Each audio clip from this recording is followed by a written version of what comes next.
May share ako sa inyo. Story time.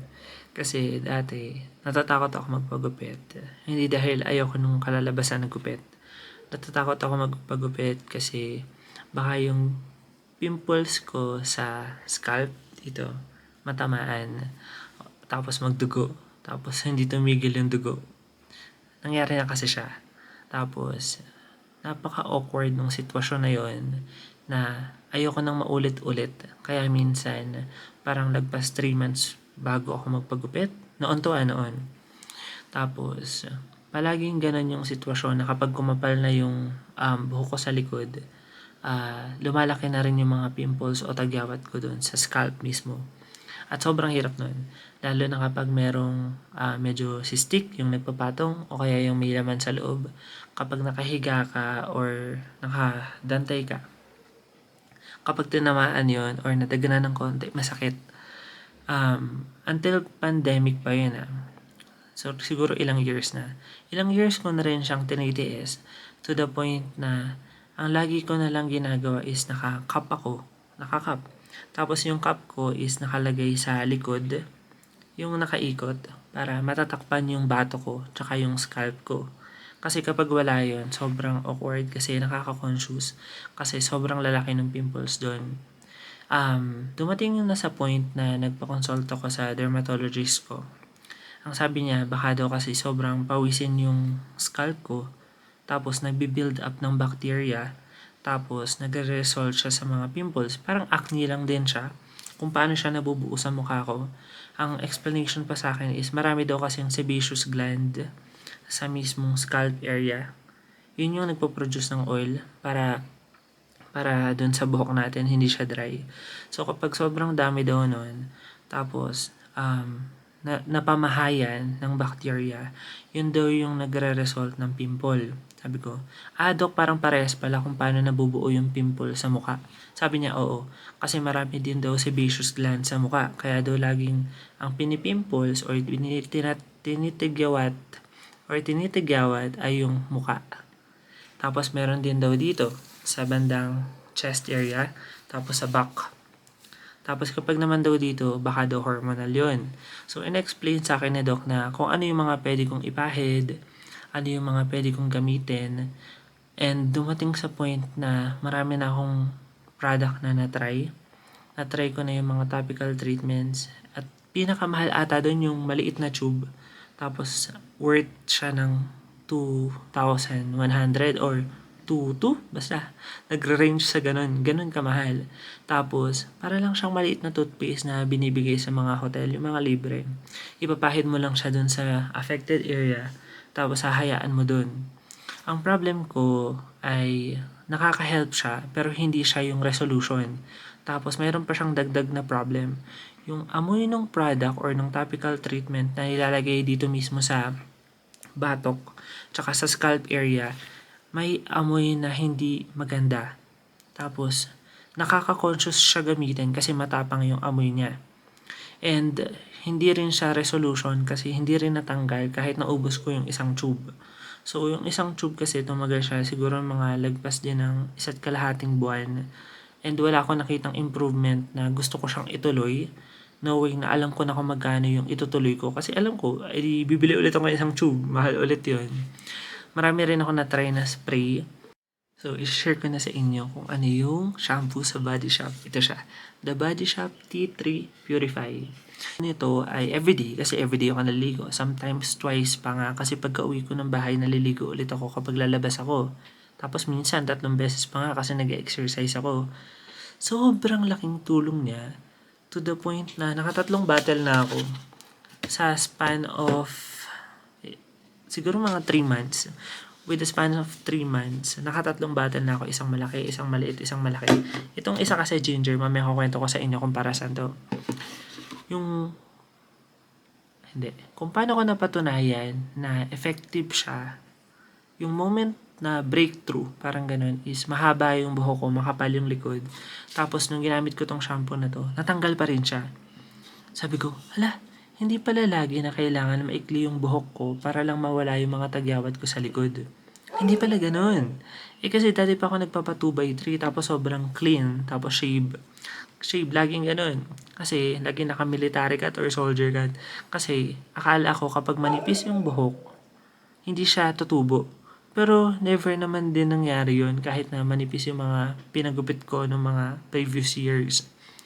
Sabi ko nga no, effective yung product. Kasi hindi niya ako na-require magpagupit ng ganong kanipis. Tapos laging flat yung ulo ko, hindi ko mahanap yung hairstyle na gusto ko. So, natuwa talaga ako. Tapos, ang daming time na gusto kong bumili ulit, pero out of stock. Kasi dumating din ako sa maliit na lang yung binili ko kasi wala na yung malaki. Eh malaki din yung matitipid mo kapag ang binili mo yung malaki. So parang eto 850, eto 500 ba? Kaya eto kasi ano to 400 ml, eto 250 ml. So pag kinompute mo, makakatipid ka talaga kapag malaki yung binili mo. Tapos nag-workout pa ako every day, 6 times a week. So, isa lang yung rest day nun. Sabi ko, ang galing kasi sobrang active ko pa sa workout. Tapos, nakontrol pa niya. Walang product na nakagawa nun. E di natutuwa ako kasi parang breakthrough talaga siya. Kasi ang tagal-tagal na siyang sumpa sa bato ko. Na ang dami-dami nang nangyari, nagpa-derma na nga ako, diba? Tapos hindi pa rin nahanap. Nag-Nizoral shampoo din ako. Yung Nizoral shampoo, ang mahal nun, di ba? Yung isang sachet. Minsan, kailangan 4 na beses mo gamitin yun sa isang linggo. Hindi araw-araw. Or 3 beses sa isang linggo. Nagawa ko rin yun eh. Ang dami kong biniling Nizoral shampoo. Hindi rin siya effective. Kasi ang Nizoral, anti-fungal din siya. So, baka yung source pala nung pimples ko sa scalp tsaka sa batok ay fungi and bacteria. Iisa lang ba yun? Or feeling ko kung parehas man yun, ito lang yung nakapatay. Nakapatay nun. Tapos natanggal niya rin yung redness. Yung redness kasi kitang-kita siya kapag malinis yung cut sa likod.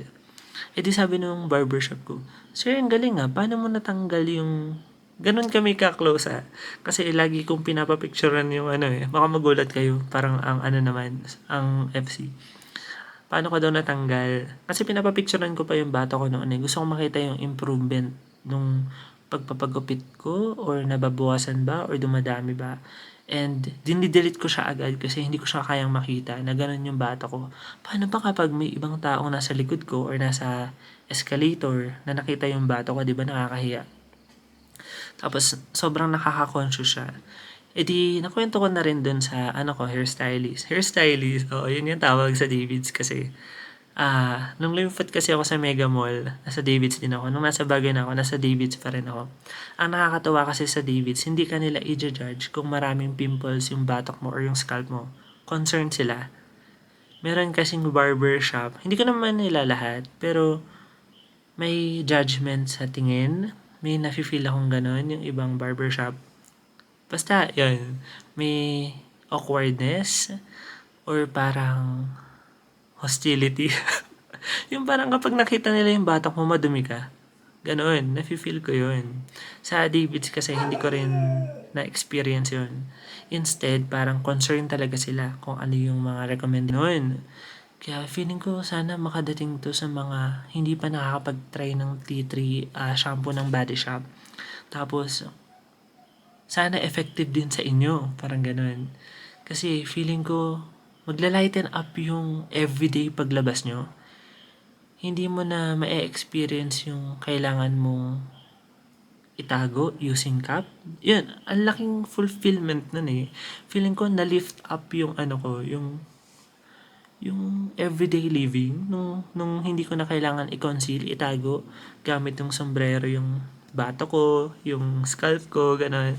Tuwan-tuwa ako noon. Tapos lagi ko tinitingnan sa salamin yung bato ko, which is never kong ginawa before. Kasi kapag pinicturean ko na yun, delete agad. Kaya, ayun, sana effective din sa inyo tong shinare kong product. Ito siya. Ayan. T3. The Body Shop. Tapos, ito na. Kapag gumana na sa inyo, pwede nyo na siyang i-substitute sa ibang product ng Body Shop. Nung gumana na kasi sa akin, nawala na yung mga pimples, nawala na yung redness, nag-shift naman ako sa ginger. Anti-dandruff naman siya. Tapos, ang nakakatuwa dito is, na ibabalik niya yung natural, yung natural oil ng buhok. Ito kasi kapag ginamit mo everyday, medyo nakaka-dry siya kasi nga tea tree oil siya. Pero at least matatanggal yung pimple, 'di ba?